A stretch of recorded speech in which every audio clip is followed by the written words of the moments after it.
여러분, 병상에 오랫동안 누워 보신 적이 있으십니까?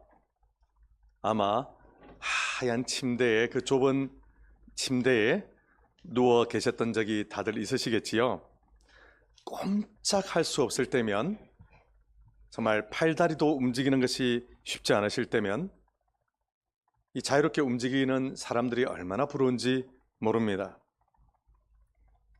저도 어렸을 때는 달리기 선수로, 커서는 태권도 사범으로 열심히 이렇게 누구보다도 몸에 자신이 있을 때에는 아무 뭘 모르다가 제가 한번 고공 발차기를 하다가 뚝 떨어지면서 무릎이 확 꺾였었거든요. 거꾸로. 상상해 가세요.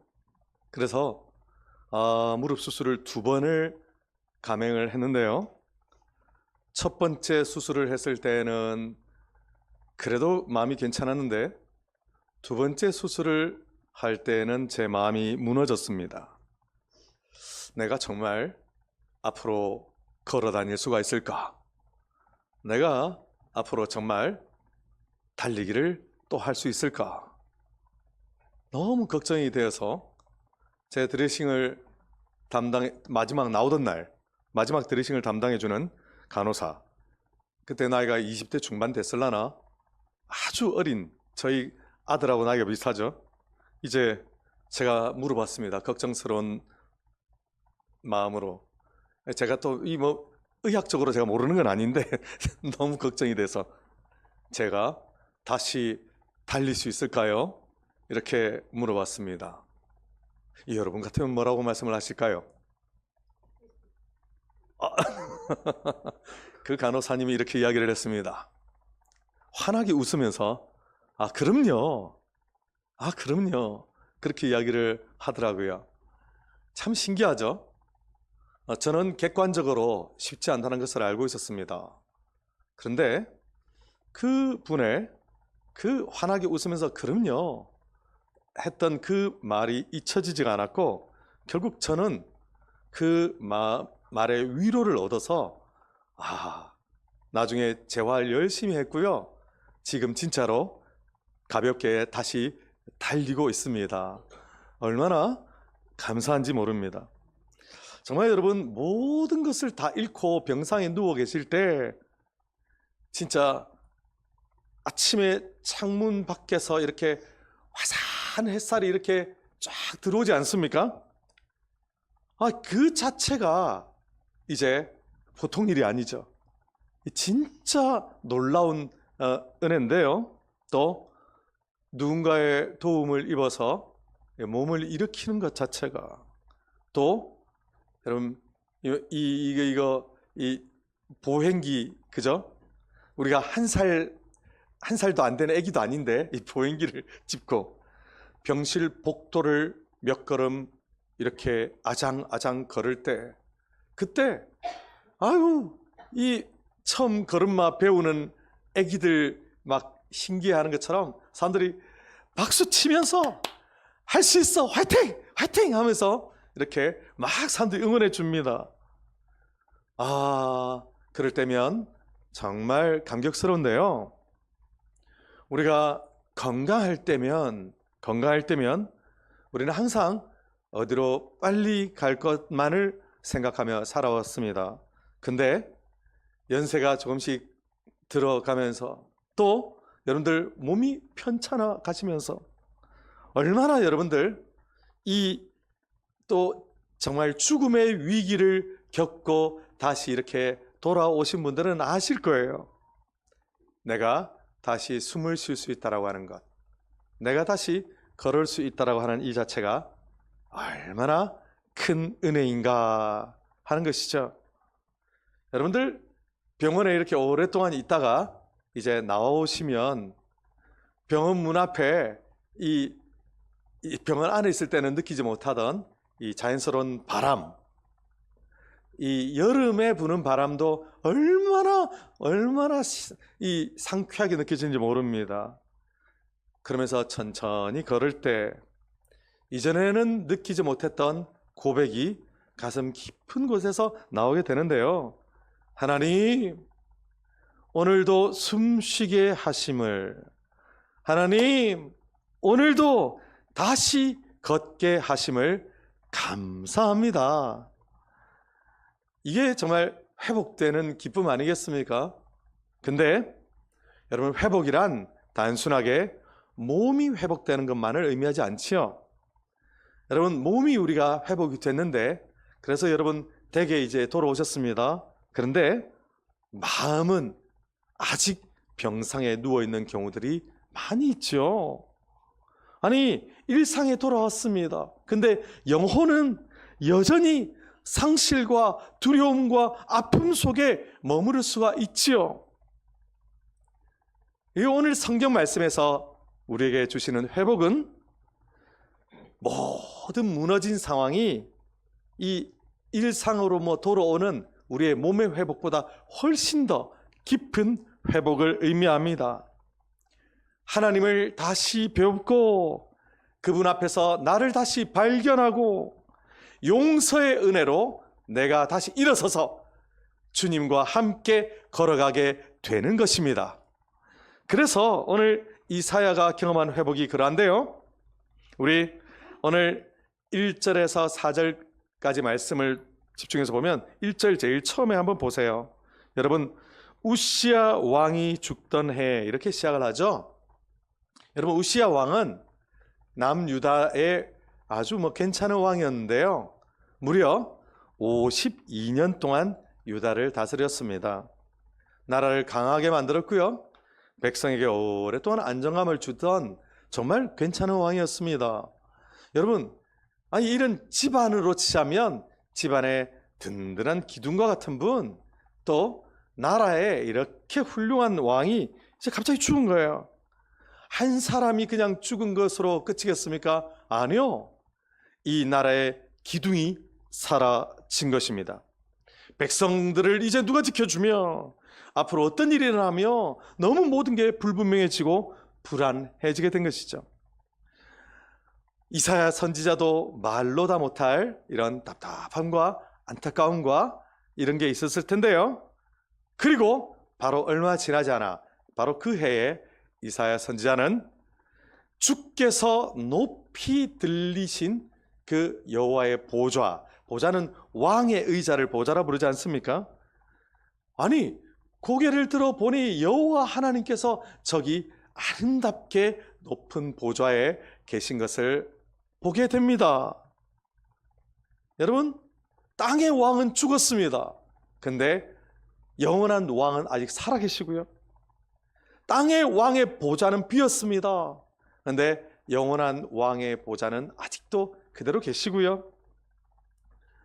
이사야가 발견한 것은, 그래서 상황으로 보면, 환경으로 보면 절망적이고요, 막 흔들리고요, 불안과 공포와 좌절과 미래에 대한 걱정, 너무너무 힘든 이 환경들 가득한데요, 이사야는 그 가운데서 주저앉지 않았습니다.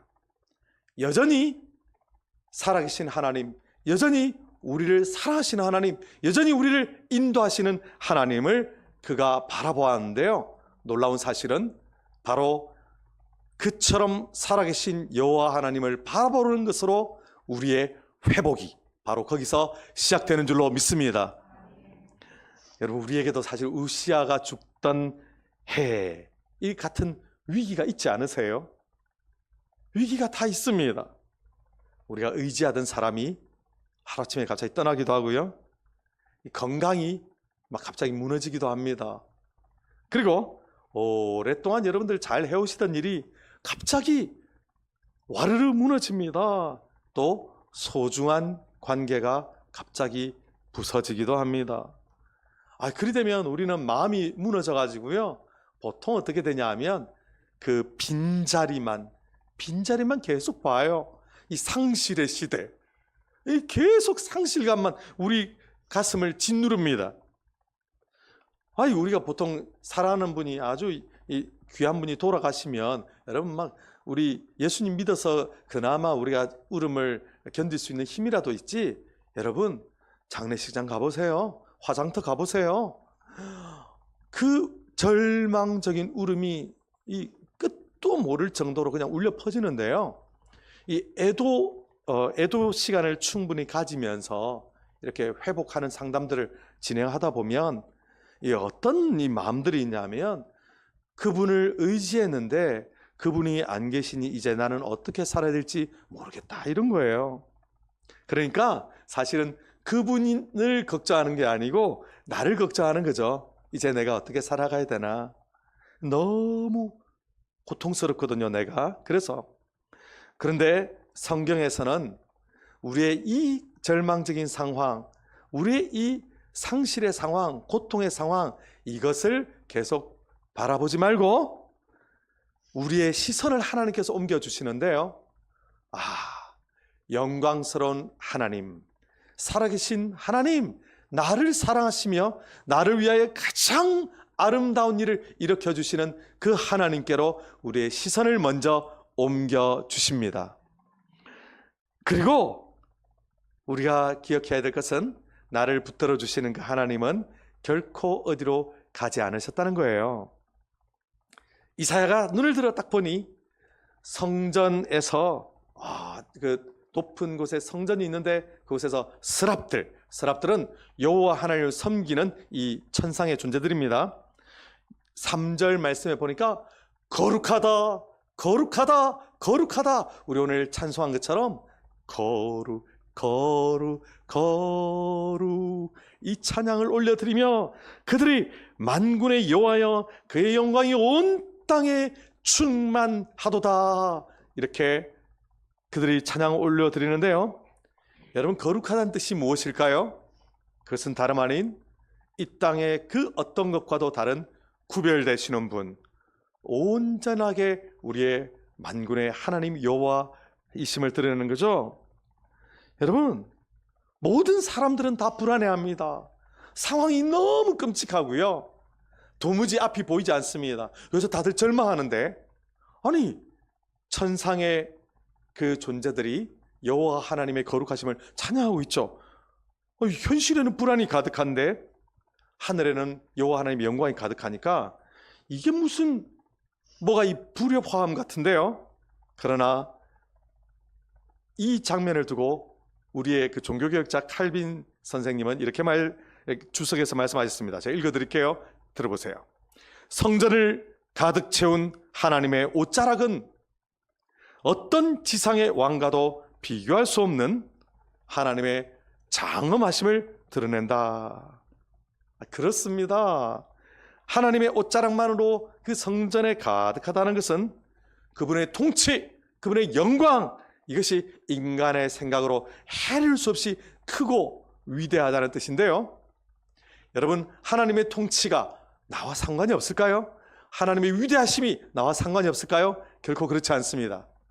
나의 인생을 붙들고 계신 그 하나님께서, 나의 인생을 도와주시는 그 하나님께서, 나의 인생을 가장 어두움 가운데서 건져내시는 그 하나님께서 여전히 살아계심을 믿으시기 바랍니다.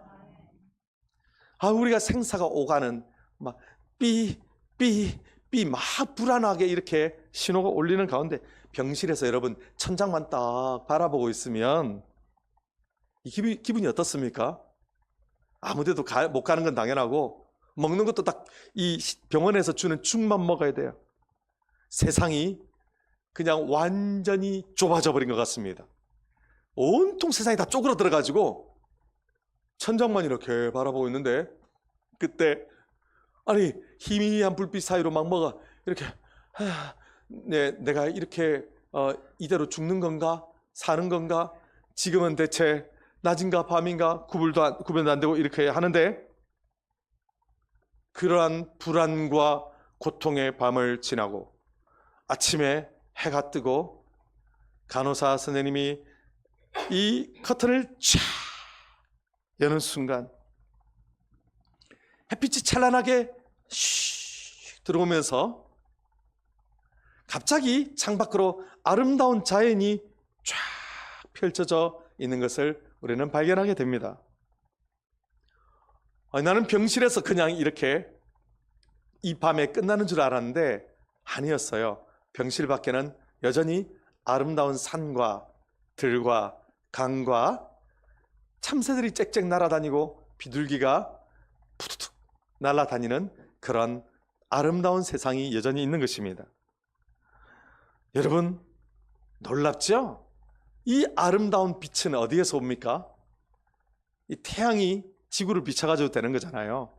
지구의 절반은 이 태양으로 지금 환하게 빛나고 있죠. 나머지는 좀 쉬라고 하나님 밤을 주셨고, 여러분, 지구가 뭔 일이 있어도 태양빛이 이렇게 비추고 있는 것이, 막 구름이 가리고 난리를 쳐도, 비가 오고 바람이 불고 태풍이 몰아쳐도 태양이 비추고 있는 것은 변함이 없는 것처럼 여호와 하나님의 사랑은 우리를 향하여 변함이 없습니다.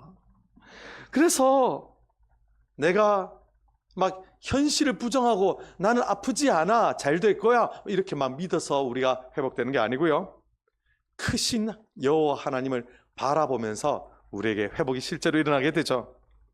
우리 오늘 보니까 여호와 하나님 앞에 이사야 선지자가 이제 하나님을 만나면서 회복의 중요한 단계로 자기 자신을 보게 됩니다. 그는 여호와 하나님 앞에 나와서 하나님을 만나고 보니, 아니, 내가 너무 죄가 큰 거예요. 내가 너무 문제가 많은 거예요. 여러분, 우리 교회에 진짜 건강한 교회, 아름다운 교회, 회복이 되는 교회 특징이 뭔지 아세요? 여호와 하나님 앞에 나와서, 하나님, 저의 죄가 이렇게 많습니다. 하나님, 제가 하나님 앞에 설 자격이 없습니다. 이렇게 고백하는 분들이 교회에 많으신 거예요. 이런 교회는 아주 건강한 교회, 아름다운 교회고요. 하나님, 나한테 해준 게 뭐가 있어? 하나님, 진짜 날 사랑한다더니 순 거짓말, 이러면서 원망과 불평과 하나님 앞에서 온갖 이런 말만 쏟아놓으면, 이런 분들이 많은 교회라면, 죄송합니다, 이런 분들은 아니고요, 네. 이런 분들이 많은 교회라면 정말 위험한 거거든요. 정말 하나님 앞에 나와 이사야 선지자가 지금 고백하죠. 화로다, 나여 망하게 되었도다. 그는 다른 사람 죄가 보이는 게 아니고 내 죄가 보이죠. 여호와 하나님 앞에 서보니까, 그 거룩하신 하나님 앞에 서보니까 내가 어떤 존재인지를 알게 됩니다. 온 우주를 다스리시는 여호와 하나님 앞에 압도당하고 나면, 여러분, 별이 쏟아지는 어디 강원도 같은 데 한번 가보세요. 그 얼마나 우주가 크고, 그 얼마나 하나님의 장대하심, 웅장하심, 그 위험 앞에 무릎을 꿇게 되는데요, 그때 우리는 여호와 하나님이 크신 하나님이란 것에 대해서만 놀라지 않습니다. 여호와 하나님은 거룩하신데 나는 이렇게 죄가 많구나.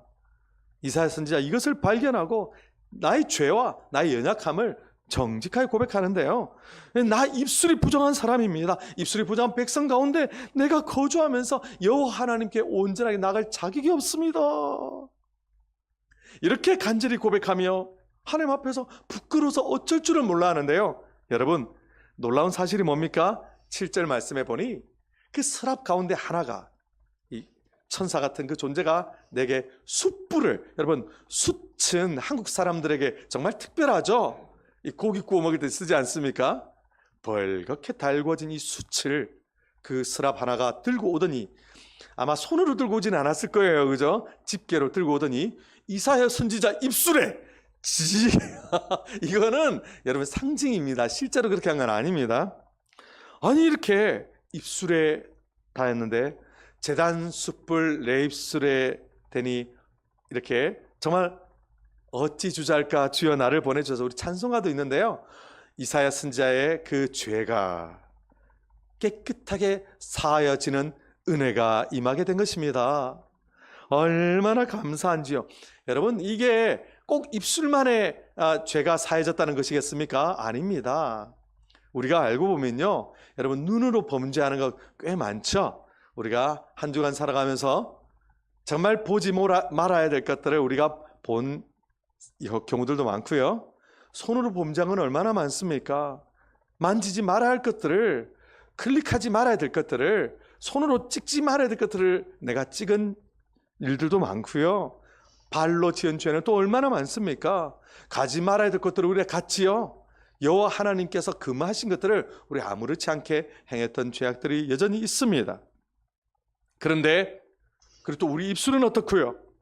그런데 여호와 하나님께서 그 모든 죄악에 대하여 그 영광스러운 그 거룩한 여호와 하나님 앞에 나와 막 오들오들 떨고 있는 우리들을 하나님께서 한 말씀 하십니다. 너의 모든 죄가 다 사하여졌다. 너는 너의 의로움으로 나에게 나오는 것이 아니라 예수 그리스도, 우리의 주님, 우리의 아름다우신 하나님의 그 공로로 말미암아 우리 죄가 다 용서함을 받았다. 하나님께서 우리에게 선포해 주시는 줄로 믿습니다. 여러분, 우리가 이 믿음으로 구원을 받는다 하는데요, 믿음이라 하는 것은 내가 막 주여 주여 하는 철야 기도를 하는 그런 믿음을 의미하는 게 아닙니다. 여러분, 믿음이라 하는 것은 단지 우리의 마음문을 열고 여호와 하나님께서, 예수 그리스도께서 나를 위하여 십자가에서 다 완성시켜 놓으신 그 아름다운 구원을 내가 마음으로 받아들이는 것입니다. 리시브, 받아들이고 이것을 내가 여호와 하나님께서 나에게 이처럼 큰 사랑을 베풀어 주시는구나 하는 것을 그냥 받는 것이 믿음이죠. 여러분, 이사야 선지자는 이 아름다운 죄 용서함을 그는 믿음으로 받았습니다. 여러분, 그래서 그는 이제 자기 자신의 모습 때문에 절망하거나 또 이 막 무너지지 않고요, 여호와 하나님, 나를 회복시키시는 분, 나를 다시 일으키시는 분, 나를 하나님 안에서 아름답게 은혜를 베푸시는 분, 그는 이렇게 여호와 하나님을 만나게 된 것입니다. 그리고 이렇게 여호와 하나님 안에서 죄 용서함을 받고 나니까 이사야에게 하나님께서 이제 중요한 말씀을 하시는데요, 우리 여기 8절 말씀, 제가 여호와 하나님의 이 질문 부분을 읽을 텐데요, 여러분 뒤에 이사야 선지자의 대답 부분을 여러분이 대답해 주시길 바랍니다. 어딘지 아시겠죠? 제가 먼저 읽겠습니다. 자, 주께서 이르시되 내가 누구를 보내며 누가 우리를 위하여 갈꼬?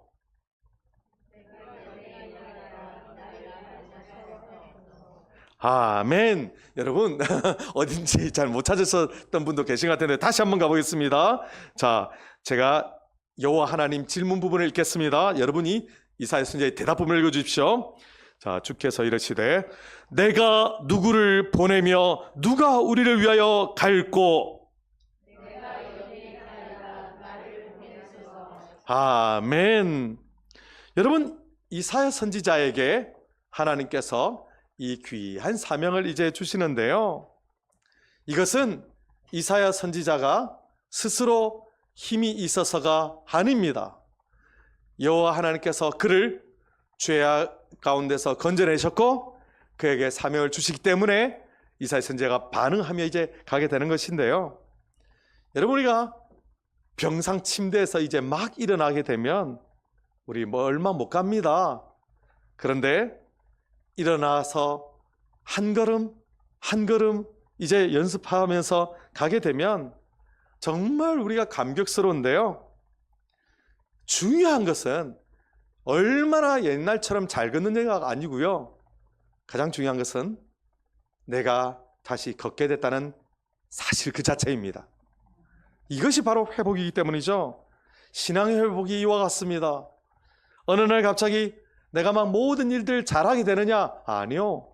그게 아니고 은혜로 여호와 하나님 앞에서 죄사함을 받고 내가 회복이 되어서 주님, 제가 여기 있나이다, 제가 여기 있나이다 이러면서 여호와 하나님 앞에 한 걸음을 이제 딛고 나가는 것이죠. 그런데 여러분, 이 뒤에 나오는 말씀은 제가 말씀을 읽다가 절망적인 느낌이 강하게 들었습니다. 왜냐하면요, 이사야 선지자 이제 말씀을 들고 갈 거잖아요. 이 김 목사처럼 말씀을 전하는 사람이잖아요. 제가 비교되는 상은 아닙니다. 왜냐하면 정말 저러 할 것 같으면 이사야 선지자에 비하면 이사야 선지자의 신발끈을 묶어드릴 자격도 없는 사람입니다. 근데 어쨌든 사명 같거든요. 말씀을 전하는 사람. 그런데 이 이사야 선지자 이렇게 훌륭한 분인데 여러분 어떻게 생각하세요? 이사야 선지자가 가서 하나님 말씀을 딱 전하면 막 여기저기서 막 떼굴떼굴 구르면서 하나님 앞에 회개하며 울부짖으며 탄식하며 내가 어떻게 해야 여호와의 구원에 들어올 수 있겠습니까? 하면서 주여 하면서 막 사람들이 이렇게 변화돼야 정상일 것 같지 않습니까? 그런데 오늘 본문에 보면 그렇지 않습니다. 9절 말씀부터 10절 말씀 보니까 아니 지금 보면 이르시되 가서 이 백성에게 이르기를 너희는 듣기는 들어도 깨닫지 못할 것이요 보기는 봐도 알지 못하리라 하여 이 백성의 마음을 둔하게 하며 그들의 귀가 막히고 그들의 눈이 감기게 하라. 여러분 이 말씀을 우리가 문자 그대로 막 보면 약간 오해할 수가 있는데요. 이사야 선지자가 멀쩡한 사람들 눈을 막 가리고 멀쩡한 사람들 막 귀를 가리고 이렇게 해가지고 하나님의 메시지가 들어가지 못하도록 이사야 선지자가 그렇게 만드는 게 아니에요. 그러면 하나님께서 그렇게 가르치는 것이냐? 그것도 아니에요. 여러분 이 구절은 조금 우리가 그냥 성경 문자적으로만 보면 헷갈리기 쉬운데 정확한 해석을 우리 많은 우리 신학의 선배들의 이 해석들을 잘 이렇게 와서 여러분 쉬운 말로 설명해 드리면 이렇습니다. 말씀을 전하여도 듣지 않으려 할 것이다. 말씀을 전하여도 귀 기울이려 하지 않을 것이다. 말씀을 전하여도 눈으로 보려고 하지 않을 것이다. 말씀을 전하여도 마음을 열지 않을 것이다. 이 말씀이에요. 여러분 저는 여기 9절 10절 말씀이 너무 저에게 절망적으로 다가왔습니다. 아니 이 하나님의 말씀 전하는 종들에게는 이 저희가 처음 이제 부르심을 받고 신학교에서 이 수련 들어갈 때부터 저에게는 간절한 꿈이 있습니다. 뭐겠습니까? 이 설교만 하면 막 병든 분이 막 일어나고 이 죄 때문에 고통받던 분이 막 이렇게 은혜와 충만함으로 회복되고 상처받고 무너졌던 분이 말씀의 은혜를 받아가지고 온전히 막 변화되고 이런 역사가 막 일어나도록 이 간절히 저희가 기도하면서 신학교에서 진짜 밤을 새워 기도하면서 그렇게 신학 훈련을 받거든요. 그런데 현장에 나와보면 절망적입니다. 그렇지 않은 경우들이 대부분이거든요. 너무너무나 이 사실은 마음에 낙심될 때도 많이 있는데요. 11절에서 이사야 선지자는 그래서 깜짝 놀라면서 하나님이 사명의 길이 이런 것입니까? 11절 말씀해 보니 내가 이르되 주여 어느 때까지니까? 어느 때까지니까? 아니 말씀을 전하여도 말씀으로 변화되지 않고 회복을 전하여도 회복되지 않고 은혜를 전하여도 은혜를 받지 않는 이러한 시기가 어느 때까지입니까? 이사야 선지자는 하나님 앞에 정말 절망하며 여쭙게 되는데요. 정말 이사야 선지자는 하나님의 회복을 눈이 시리도록 기다리는 사람입니다. 그러나 하나님께서는 이미 예견하신 것처럼 이 유다 백성들 사실 여호와 하나님 앞에 돌아오지 않을 건데요. 하나님께서 이사야 선지자에게 훨씬 더 큰 미래를 보여주십니다. 뭐냐 하면요, 다름 아닌 11절부터 보니까 이사야 선지자가 정말 도무지 상상하기도 싫었던 현실을 미래를 말씀하십니다. 성읍들은 황폐하여 주민이 없으며, 이거 미래 이야기입니다. 가옥들에는 사람이 없고, 여러분 다 죽었다는 뜻이죠? 다는 아닙니다. 대부분 죽은 사람들을 멀리 옮기셔서 이 땅 가운데 황폐한 곳이 많을 때까지니라. 이게 뭡니까? 남유다가 3번에 걸쳐서 포로로 끌려가는 것을 예언하시는 거잖아요. 얼마나 이게 절망적인 말씀입니까? 이사야 선지자가 온 힘을 다하여 유다 백성들 돌아올 수 있도록 그들이 받을 심판을 막아보려고 온 힘을 다하여 여호와 하나님 앞에 말씀을 받아서 백성들에게 전하며 여호와 앞에 돌아오라고, 여호와 앞에 돌아오라고, 여호와 하나님의 사랑 앞에 다시 돌아오라고 간절히 외치지만 우린 몰라요. 난 못 들었어요. 나는 안 보여요. 나는 마음 열기 싫어요. 이러면서 백성들이 거부하는 거죠. 거부하는 것입니다. 그러면서 회복도 싫어요. 은혜도 싫어요. 이러면서 계속해서 사람들이 이렇게 거부하는데요. 지금 이사야 선지자는 이 말씀을 보면서 절망 속에 빠지기 쉬운데 13절 마지막 말씀이 이렇습니다. 우리 13절 같이 읽어보겠습니다. 시작.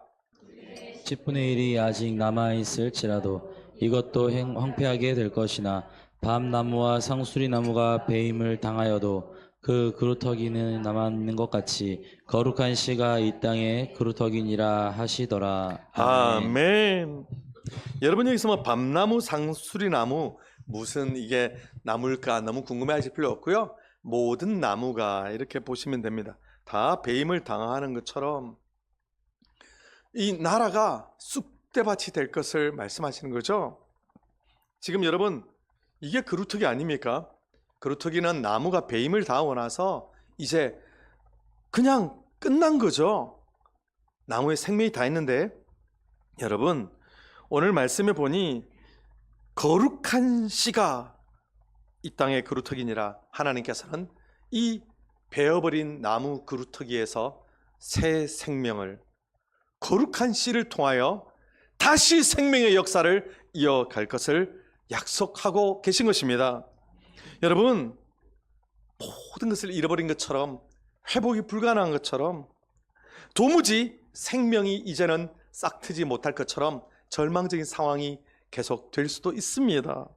그런데 사람의 눈으로는 끝난 것처럼 보이는 이 상황인데 하나님 손에서는 다시 시작될 수 있음을 믿으시기 바랍니다. 이 거룩한 씨는 마침내 예수 그리스도에게까지 이어지게 되고요. 다윗 왕조 진짜 하나님께서 영원히 계속 이렇게 하나님께서 후손들을 주시리라 하셨는데 끊어지는 것처럼 보였거든요. 아니었습니다. 우리의 예수 그리스도 주님을 보내셔서 마침내 아름다운 구원을 완성하셨고요. 하나님께서는 죽음 권세 이기시고 부활의 아침도 주셨지요.